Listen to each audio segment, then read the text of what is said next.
What's going on YouTube? My name's Alex, and this is That's the Cheese Gaming. And in this video, I want to talk a little bit more about this awesome console, the Nintendo 64. You see my watermelon fantastic right here.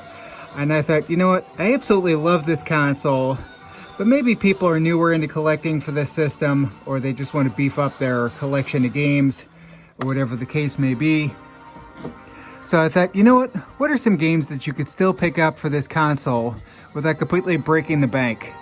So I pulled a few games from my collection, that all of which are under $20, that you can still pick up and add to your collection today. They're not going to be super stellar, amazing games, well, with the exception of one. We'll get to that one.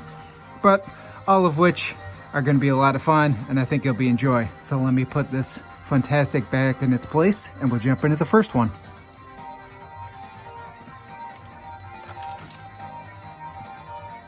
And I'm using price charting for the listing of all these games. The first one I have, Fighter's Destiny, with a price charting price of $11.20.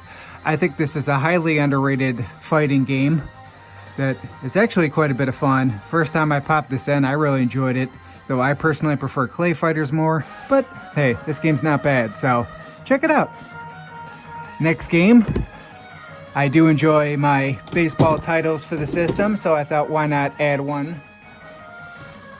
So there was actually two I was going back and forth between, but I decided to go with Ken Griffey Jr.'s Slugfest. This is actually the sequel to Major League Baseball featuring Ken Griffey Jr. Really good either of these games. They both have solid control, solid hit detection, good graphics, made by Angel Studios. So really you can't go wrong with either of these. Highly recommend both of them. But this one comes in at $10.91. The Nintendo 64 is very well known for its racing games. Ton of them on the system, so you gotta have at least one on this. Could probably make a list just off racing games, but how about a personal favorite of mine? I love this game. Can't rave about this one enough. Extreme G, fantastic game. I still can't believe that this game's going for $8.04 according to price charting. Is this game still a hidden gem? Do I dare say that? This game's awesome. You want weapons, you want power-ups, you want blazing speed, you want carnage, awesome courses on a kick and bleep soundtrack. Yeah, go with Extreme G. Highly recommend it. You won't regret it. There are a couple platformers. Now, while some of the platformers on the system are a bit pricey, I did manage to find one that fits our criteria, coming at a price charting price of $17.63. Sorry, I can't even read my own chicken scratch here. How about Gex 64, Enter the Gecko? Actually a pretty fun game the first time I played this. I actually really enjoyed it. So I got my copy for 20 bucks, so I was pretty happy just to have it in the collection. But you should be able to reasonably find this one out in the wild for 20 bucks or just under that if you hunt around long enough for it. And it's a pretty solid platformer. It's got good controls, so I can't complain. Gex 3 is a little more pricey. I think that one's about 25. You'd probably see it like in the 25 to 30 range, but this one's pretty good too. Now next up is a launch title for the system that I'm surprised has still stayed as cheap as it is at $12. Pilot Wings 64. Yes, the Nintendo 64 launch title is still $12. So you want a solid game that'll keep you occupied trying to do the best you can in this? Check out Pilot Wings. Can't go wrong with this game. Still holds up today, so no complaints there. Now I know it's summertime, but maybe you want to have some games that will be sitting on your shelf ready for the winter, or maybe you feel like you want to blaze a trail on the slopes. How about 1080 Snowboarding, coming in at $9.99. I got mine for 10 bucks, so can't go wrong there. 1080 Snowboarding. Pretty fun game, actually. I was, solid controls. Just want to keep you occupied trying to get the best score you possibly can.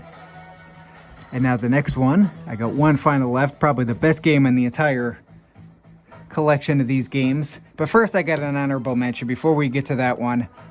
I want to shout out another racing game that has stayed still very cheap to this day. That is Automobile Lamborghini. It's not a great racing game. It's more of an arcade style racing game, but all in all, I actually enjoyed this game. It's got pretty solid controls. They're not stellar. It's not amazing. It's kind of a budget title. But if you go in with low expectations, I think you can enjoy this one. And it's much cheaper than a game, say, like Cruisin' World or Cruisin' Exotica or one of those games. This one comes in at $7.40. Now, on to the best game on the list. There's actually 2 in 1 here. So we got Star Fox and Star Fox 64, the Japanese version. The original Star Fox comes in at $19.54, and its Japanese port comes in at $10.54. And speaking of, if you want to play this one and you have an American console, if you get the tool, I'll show you right now. There's 2 screws here and here. You take those off because if you look, this backing is different than this backing. So you take it off like this, pop it off, and you just set it in your system just like that. And you could play Japanese games just like this. So that's how I play my Japanese Star Fox 64. I actually wanted to have this for both Japanese and American, but I thoroughly enjoy both of them. Highly recommend either of them. You don't really need to know Japanese to play the Star Fox 64. Still can't believe this game's just under $20. Like, are you kidding me? Star Fox 64 is awesome. Can't go wrong with either of these games. If you want to see me do a follow-up video next week where I pull a couple more games to add onto this list, comment below. And if you love the Nintendo 64 console like I do, like, comment, and share. And thanks for watching, everybody. Until next time.